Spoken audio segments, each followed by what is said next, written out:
My dearest children, this is your God speaking. Today, our world is filled with various forms and versions of the rush. Children who cannot wait to grow up, and those who have grown up merely existing, waiting for each day to pass them by, instead of living.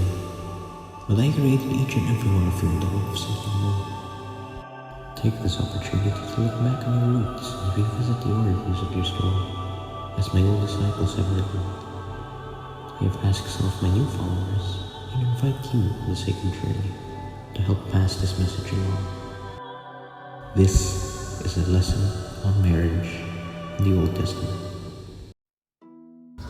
The Old Testament likens the image of marital love to the relationship between God and His people.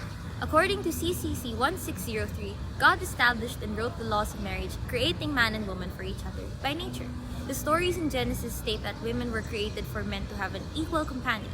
From the beginning, man and woman were meant to form an indivisible union. Kinship is defined as one's social relationship with others. The laws of God state that the relationship of a man and a woman, once bound by marriage, is eternal. Through marriage, they become one flesh. As man exclaimed upon first meeting a woman, "This is now bone of my bone and flesh of my flesh."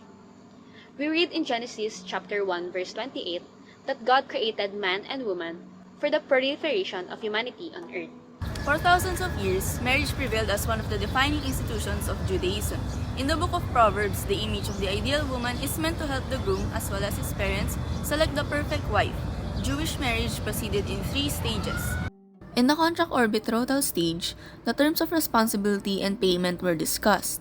This included the wedding dowry, which was usually offered by the bride's father.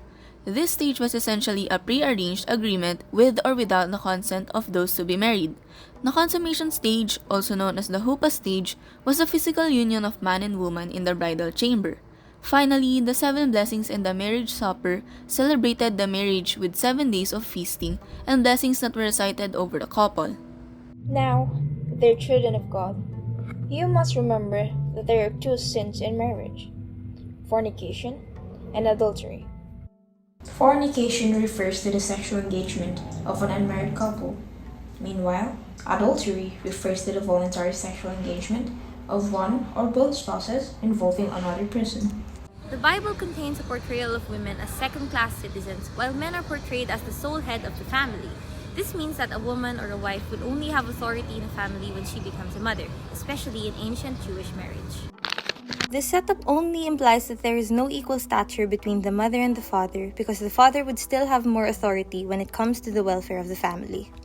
Yet, it doesn't mean that both will be given an unequal manner of respect. Remember that one of God's commandments is to honor thy mother and father, for they are God's representatives in showing love and taking care of you. You must also remember, dear children of God, that a man and woman is deemed equal, for they are both made by the Creator. A woman is not made to be just a perfect mate, but also a partner for a man to share kinship with. This kinship is solidified in the matrimonial covenant established by the man and woman. It encompasses the entirety of their relationship as husband and wife, as well as their agreement to adhere to the natural order of marriage.